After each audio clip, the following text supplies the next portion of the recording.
اعوذ باللہ من الشیطان اللعین الرجیم بسم اللہ الرحمن الرحیم الحمد للہ الذی ہدانا لہذا وما كنا لنہتدی لولا ان ہدانا اللہ۔ عزیزو، کل کے درس میں ہمیں یہ پیغام ملا کہ خدا قرآن میں سورہ عنکبوت میں یہ کہہ رہا ہے کہ جو بھی مجھ سے ملاقات کرنا چاہتا ہے میں نے ایک وقت مقرر کر دیا ہے قیامت کا، کہ جب لوگ مجھ سے ملاقات کریں گے، یعنی ہم خدا کی حکمتوں کو قریب سے دیکھ پائیں گے۔ اور عزیزو، یہ خدا کا سچا وعدہ ہے۔ اب اگلی آیت 6 آیت میں سورہ عنکبوت کی، جس میں خدا یہ ارشاد فرما رہا ہے کہ وَمَنْ جَاهَدَ فَإِنَّمَا يُجَاهِدُ لِنَفْسِهِ إِنَّ اللَّهَ لَغَنِيٌّ عَنِ الْعَالَمِينَ۔ اس آیت میں خدا یہ کہہ رہا ہے کہ جو بھی جہاد کرتا ہے وہ اپنے نفس کے لیے کرتا ہے، اس سے اللہ کو کوئی فائدہ نہیں ہے۔ کیسا جہاد؟ عزیزو، جہاد دو طرح کے ہوتے ہیں، ایک تلوار کا جہاد ہے اور ایک جہاد ہے جو ہم اپنے نفس کے ساتھ کرتے ہیں۔ اور رسول خدا نے کہا ہے کہ جو جہاد ہر وقت ہم کرتے ہیں اپنے نفس کے ساتھ، وہ جہاد اکبر ہے۔ جہاد اکبر کہا ہے اپنے نفس کے ساتھ لڑنے کو، اپنے نفس کے وسوسوں سے لڑنے کو، اور خدا کہتا ہے کہ جہاد اکبر ہے اس جہاد کو کہ جو کر رہے ہیں۔ اب جہاد اکبر تو سب کر رہے ہیں، کہا یہ جہاد تو تم اپنے لیے کر رہے ہو، اللہ کو کوئی اس سے فائدہ نہیں ہے، خدا بے نیاز ہے، پوری دنیا سے بے نیاز ہے۔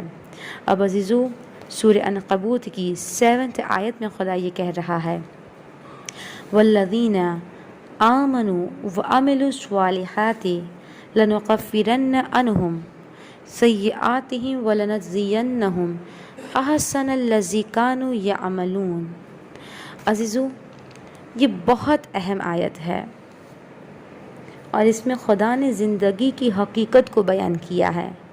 خدا کہتا ہے کہ جو لوگ ایمان لائے، خدا یہ کہہ رہا ہے کہ جو لوگ ایمان لائے وہ عاملوا الصالحات اور نیک اعمال کرتے ہیں۔ عزیزو، یہاں بات عقیدہ و عمل کی ہے، کیونکہ مومن وہ ہے جس کے پاس عقیدہ بھی ہو اور عمل بھی ہو۔ یہاں بات عقیدہ و عمل کی ہے، یعنی خدا کہہ رہا ہے جو ایمان لائے اور عمل صالح کرتا رہا۔ اور عزیزو، بڑی عجیب بات سنیے اور زندگی کی اہم حقیقت سنیے۔ خداوند عالم یہ کہہ رہا ہے لَنُكَفِّرَنَّ عَنْهُمْ سَيِّئَاتِهِمْ، کہا ہم اس کے گناہوں کو چھپا دیں گے۔ خدا کہہ رہا ہے جو لوگ ایمان لائے اور عمل صالح کرتے رہے ہم ان کے گناہوں کو چھپا دیں گے۔ تو عزیزو، کیا اس امید پر ہم گناہ کرتے رہے کہ اللہ ہمارے گناہوں کو چھپا دے گا؟ نہیں، آل محمد کا اتباع کرو۔ غیر معصوم ہیں ہم لوگ، خطا ہو جائے تو توبہ کرے، توبہ کرتے رہے، مگر اگر خدا کہتا ہے کہ اگر تم نے دین پر چلتے ہوئے خود کو گناہوں سے بچایا، گناہ ہو گئے، توبہ بھی کی اور پشیمان بھی ہو اپنے گناہ پر کہ اللہ اب ہم سے یہ گناہ نہیں ہوگا، اللہ سے معافی مانگو، تو ایسے مومن کے لیے خدا کہہ رہا ہے کہ ہم تمہارے گناہوں کو چھپا دیں گے، اور خدا کہتا ہے وَلَنَجْزِيَنَّهُمْ، اور پھر تمہیں اس کا بہترین اجر بھی دیں گے۔ تو جب ایک پوچھنے والے نے اس آیت سے متعلق چھوٹے امام سے سوال کیا، کہا مولا خدا کیسے چھپا دیں گا؟ دیکھیے عزیزو، ابھی ہمیں حیرت نہیں ہو رہی، کیونکہ ہم یہ سمجھتے ہیں کہ خدا نے صرف 2 ہی فرشتے رکھے ہیں، 2 کرامان کاتبین ہیں، اور وہی لکھ رہا ہے جو ہم اچھے اعمال کرتے یا برے اعمال کرتے ہیں۔ لیکن نہیں، ہمارے عمل پہ، ہمارے ہر عمل پہ خدا نے 9 گواہ رکھے ہیں، اور اللہ نے مکمل انتظام کیا ہے۔ ہمارے ہر عمل پہ 9 گواہ خدا نے رکھے ہیں۔ اور استاد محسن کراتی کی کتاب معاد، اس کتاب سے یہ میں پیش کر رہی ہوں۔ عزیزو، یہ بہت اچھی کتاب ہے، میں فقط نام گناؤں گی، تفسیر میں نہیں جاؤں گی۔ استاد محسن کراتی بیان کرتا ہے کہ خدا نے ہمارے ہر عمل پر 9 گواہ رکھے ہیں، اور وہ 9 گواہ کیا ہے؟ پہلا گواہ خدا، جو ہر لمحہ ہمیں دیکھ رہا ہے، نہ اسے نیند آتی ہے، لا تأخذہ سینۃ ولا نوم، آیت الکرسی کی ہے نا، اس میں یہ لکھا ہے نا کہ نہ اسے نیند آتی ہے نہ اسے اونگ آتی ہے، وہ ہمیں ہر لمحہ دیکھ رہا ہے، کلوزلی مانیٹر کر رہا ہے۔ دوسرا گواہ انبیاء، تیسرا گواہ ائمہ، فورتھ گواہ فرشتے، پانچواں گواہ زمین جس پر ہم گناہ کرتے ہیں، چھٹا گواہ ہماری روح، یعنی ہماری روح ہمارے خلاف گواہی دیں گی۔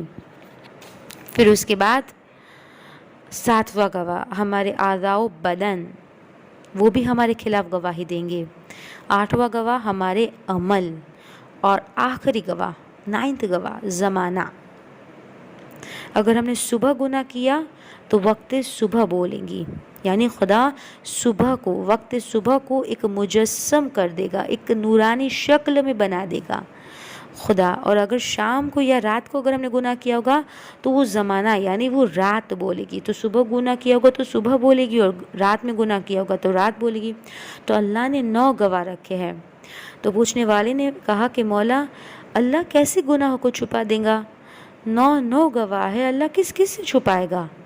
تو چھوٹے امام کہتے ہیں اللہ پہلے کرامان کاتبین فرشتوں کو محو کر دے گا، یعنی کرامان کاتبین فرشتوں سے بھلا دے گا، تاکہ روز قیامت یہ اس مومن کو جو گناہ کر چکا ہے اس کے خلاف گواہی نہ دے۔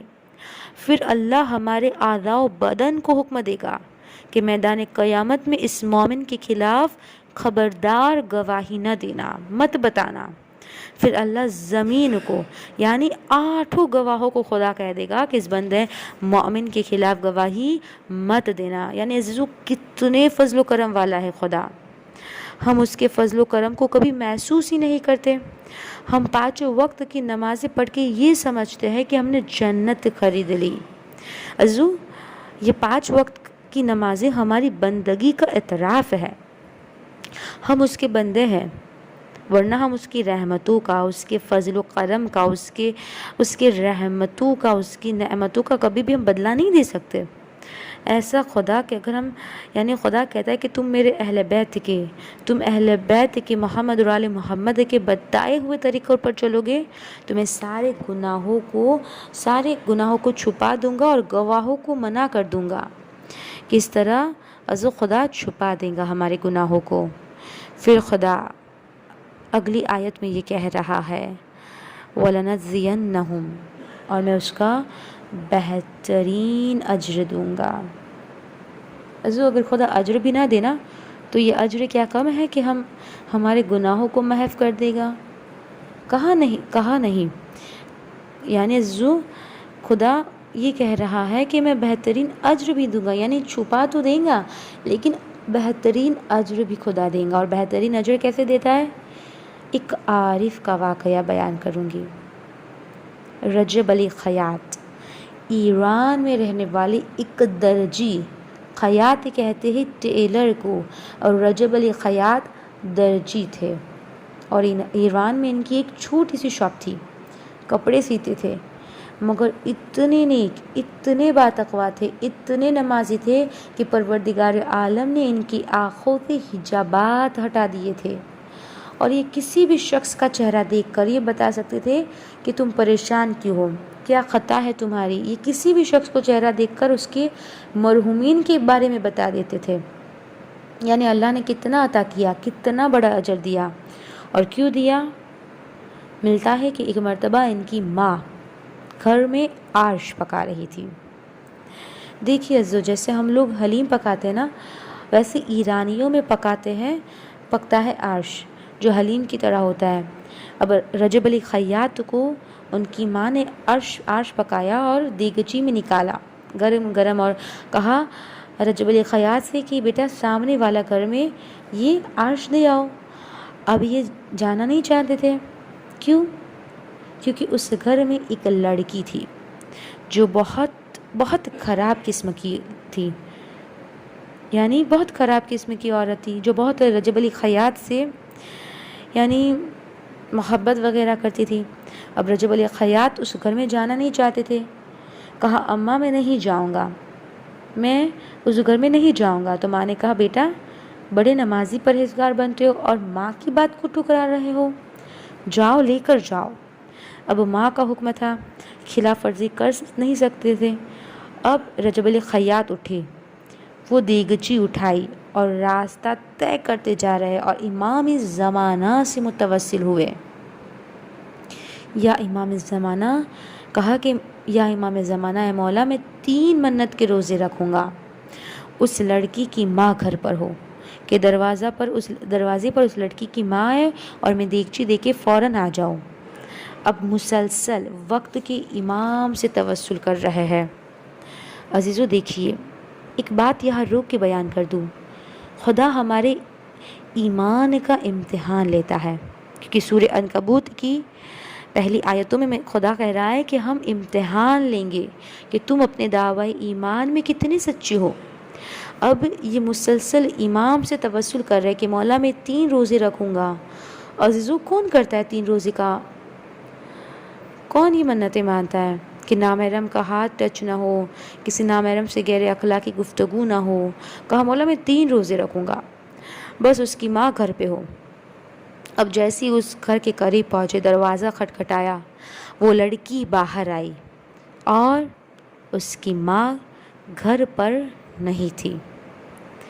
وہ دیگچی اٹھا کے سامنے رکھ دی، کہا یہ میری ماں نے پکایا ہے، آج یہ لے جاؤ۔ وہ لڑکی کہتی اتنی گرم دیگچی، اتنا گرم برتن میں تو نہیں اٹھا سکتی، تم گھر میں رکھ دو۔ یہ ہچکچائے کہ گھر کے اندر بلا رہی ہے۔ سامنے سے ایک اور عورت گزر رہی تھی، کہا بیٹا اٹھا لو نا، اس سے نہیں اٹھے گا، جاؤ گھر میں رکھ دو۔ اب جب یہ گھر میں داخل ہوئے اور اس دیگچی کو رکھا تو اس لڑکی نے گناہ کرنا چاہا، وہی جو زلیخا اور جناب یوسف کی داستان میں۔ رجب علی خیاط نے کہا مجھے ہاتھ نہیں لگانا۔ کہا میں لگاؤں گی۔ رجب علی خیاط دوڑ کر چھت پہ چڑھ گئے اور کہا دیکھو اگر تم مجھے ہاتھ لگاؤں گی تو میں چھت سے کود جاؤں گا۔ کہا کود جاؤ۔ وہ ایک سرکشی ہوتی ہے نا، جو خدا کے حکم کی خلاف ورزی کر رہا ہوتا ہے، اس کو محسوس نہیں ہوتا کہ وہ کتنا بڑا گناہ کر رہا ہے، وہ گناہ کے راستے پہ ہے۔ ایک مرتبہ وہ لڑکی کہتے ہاں کود جاؤ، مجھے کیا فرق پڑتا ہے، میں ہاتھ لگاؤں گی، آج تو میری ماں بھی گھر پہ نہیں ہے۔ کہا قریب مت آنا۔ رجب علی خیاط کہتے قریب مت آنا ورنہ میں چھت سے کود جاؤں گا۔ اور یہ کہہ کہ وہ چھت سے کود گئے۔ چھت اونچی تھی اور رجب علی خیاط کہتے ہیں جب میں کودا فاصلہ تھا، میری ہڈی پسلی ٹوٹ جاتی، مگر مجھے ایسا لگا کہ کسی نے مجھے پکڑ لیا ہے، مگر مجھے نظر نہیں آ رہا تھا۔ یہ عزیزان محترم، کہا یہ ہمارے خدا کی خاصیت ہے، خدا کبھی بندے کو نہیں چھوڑتا۔ وہ گنہگاروں سے اپنی دھوپ بھی نہیں چھین رہا، اپنا پانی بھی نہیں چھین رہا، رزق جیسی نعمت بھی نہیں چھین رہا، تو جو نیک بندہ ہوگا اسے خدا کیسے چھوڑ دے گا؟ اب وہ کہتے ہیں کہ مجھے ایسا لگا، رجب علی خیاط کہتے ہیں کہ مجھے ایسا لگا کہ مجھے کسی نے پکڑ لیا ہے اور مجھے بہت آرام سے اتارا۔ میں اپنی گلی میں چلنے لگا، آذان ہو رہی تھی۔ رجب علی خیاط کہتے اس وقت آذان ہو رہی تھی، مگر مجھے ایسا لگا کہ آج کی اذان کچھ عجیب اذان ہے، میں عجیب لذت اذان محسوس کر رہا تھا۔ کہا نماز پڑھنے گیا، نماز تو روز پڑھتا تھا، مگر مسجد میں نماز میں رکوع میں عجیب تھا، سجود عجیب تھا، قیام عجیب تھا، اور خدا نے پھر وہ حجابات ہٹا دیے کہ رجب علی خیاط کہتے کہ میں لوگوں کو دیکھ کے بتا سکتا تھا کہ کیا گناہ کیا ہے اور کس گناہ کی وجہ سے تم پر یہ عذاب نازل ہوا۔ تو عزیزو، خدا جو سورہ عنکبوت میں کہہ رہا ہے نا کہ میں بہترین اجر دوں گا، یہ ہے وہ اجر۔ تو خدا کہہ رہا ہے ہم عمل کرنے والے مومن کا گناہ بھی چھپا دیں گے اور اس کو اجر بھی دیں گے اور بہترین اجر دیں گے۔ عزو اللہ ایسے اجر دیتا ہے جو ہماری توقع سے بڑھ کر ہوتا ہے، ہم نے سوچا بھی نہیں ہوتا، لیکن خدا ایسا بہترین اجر دیتا ہے۔ تو بس عزیزان محترم، اب ہمیں کوشش کرنی ہے کہ ہم محمد و آل محمد کے بتائے ہوئے راستوں پہ چلے، گناہوں سے بچتے ہوئے اپنی زندگی کو بسر کرے اور اپنے وقت کے امام کو ہر لمحہ خوش کرنے کی کوشش کرے، تو یقیناً خدا بہترین اجر دے گا۔ وآخر الدعوانا ان الحمد للہ رب العالمین۔